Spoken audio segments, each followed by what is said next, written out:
দুইটা বিষয় তুমি যোগ করবে, সমাপনী মূলধন আর হচ্ছে তোমার উত্তোলন, এই দুটো যোগ করবা। আমরা প্রথম কি এই দুটো যোগ করব, তোমার সমাপনী মূলধন আর উত্তোলন যোগ করব। এখানে কি আমরা প্রারম্ভিক মূলধন আর অতিরিক্ত মূলধন যোগ করব। যোগ করার পরে এইটা থেকে কি আমরা দ্বিতীয়টা মাইনাস করব। প্রথম সংখ্যাটা যদি বড় হয় তার মানে লাভ, আর প্রথম সংখ্যাটা যদি তোমার ছোট হয় তার মানে কি ক্ষতি। তাহলে এই সংখ্যা থেকে এটা তো বড়, প্রথম সংখ্যাটা বড় মানে কি আমার লাভ ৩৬,৮০০ টাকা। দেখো ৯৫,০০০ যোগ ২০,০০০ যোগ করে আমার হয়েছে ১,১৫,০০০ টাকা। ওকে, এখান থেকে আমার বিয়োগ যাবে কি, আমার এখান থেকে বিয়োগ যাবে জাস্ট একটা জিনিস, হ্যাঁ, হচ্ছে প্রারম্ভিক মূলধন ৭০,০০০। তাহলে বিয়োগ দাও, ৭০,০০০ বিয়োগ করো, তাহলে আমার ১,১৫,০০০ থেকে ৭০,০০০ বিয়োগ করলে আমার হবে কত বলো তো, ৪৫,০০০ টাকা। ঠিক আছে, তাহলে এখানে ৪৫,০০০ কি উত্তরে আছে? এই যে উত্তরে আছে ৪৫,০০০ টাকা। তো খুবই সিম্পল, মানে এই বিষয়গুলো আসলে এই বিষয়গুলো হচ্ছে কি অনেক বেশি পরিমাণ সিম্পল। ওকে, তো নেক্সটে যাই। দেখো এখানে কি বলছে, এখানে সেম বলছে যে মাসুদের লাভ ক্ষতির পরিমাণ কত ওটা বের করতে বলছে। ঠিক আছে, রাজশাহী বোর্ডে ২৪ সালে আসছে। দেখো দুইটা বিষয় তুমি যোগ করবে, কি কি বলো তো? এখানে তোমাকে যোগ করতে হবে কিছু বিষয়। দেখো এখানে কি কি আছে, এখানে সমাপনী মূলধন এত টাকা, আচ্ছা এটা যোগ করবা, আর হচ্ছে সমাপনী মূলধন আর হচ্ছে তোমার উত্তোলন। দেখো বলছে ৬,০০০ টাকা নগদে ব্যবসা থেকে উত্তোলন করে, তাহলে এই দুটো যোগ করবা। ঠিক আছে, এই দুটো কি বলতো যোগ করবা। ঠিক আছে, আচ্ছা তাহলে তোমার ৮৭,৩৭৫। দেখো ৮৭,৩৭৫ এর সাথে যোগ হবে কে, যোগ হবে ৬,০০০ টাকা। তারপর যোগ করলে এখানে হবে তোমার ৯৩,৩৭৫। ওকে, এবার দেখো বিয়োগ করবা, কি বিয়োগ করবো তোমার প্রারম্ভিক মূলধন। দেখো এই যে প্রারম্ভিক মূলধন হচ্ছে এত টাকা।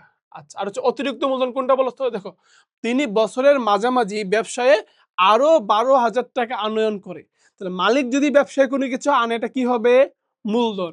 আর মালিক যদি ব্যবসা থেকে কোনো কিছু নেই এটা কি হবে, উত্তোলন। তাহলে এটা হচ্ছে আমার অতিরিক্ত মূলধন। তো আমার এখানে হচ্ছে দেখো তোমার কত টাকা, ৪০,৫৭৫ আর ১২,০০০, ঠিক না?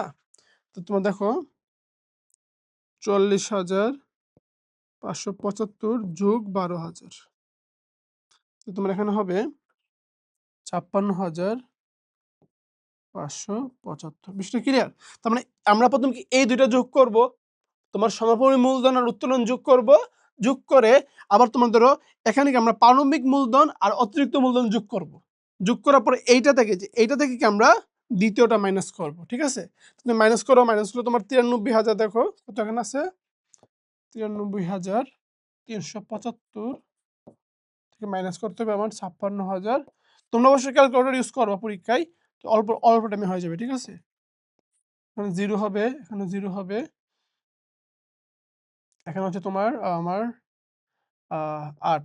ওকে, এখানে হবে ১, তোমার ৭ হলে এখানে হচ্ছে তোমার ৬, তারপর তোমার এখানে হচ্ছে ১ হলে ৩। ওকে, তাহলে হচ্ছে আমার ৩৬,৮০০। এটাকে আমার লাভ না ক্ষতি বলো তো? যেহেতু তোমার সংখ্যাটা আমার পাশে আসছে, যদি এখানে ৫ ফিগার হয় তার মানে কি, দেখো তোমার যদি এই যে প্রথম সংখ্যাটা যদি বড় হয় তার মানে লাভ, আর প্রথম সংখ্যাটা যদি তোমার ছোট হয় তার মানে কি ক্ষতি। তাহলে এই সংখ্যা থেকে এটা তো বড়, প্রথম সংখ্যাটা বড় মানে কি আমার লাভ ৩৬,৮০০ টাকা। বিষয়টা ক্লিয়ার? আচ্ছা, এখন আমরা আসলে তোমাদের বোর্ড বইয়ে, মানে তোমাদের যে আসলে এনসিটিভি থেকে যে একটা বোর্ড বই দেওয়া হয়েছে, ওই বোর্ড বইয়ে এই উদাহরণটা ছিল। এখন এই উদাহরণটা আমরা আসলে একটু করার চেষ্টা করব যে আমরা আসলে করতে পারতেছি কিনা, আমরা আসলে কি কি শিখলাম, কি কি জানলাম।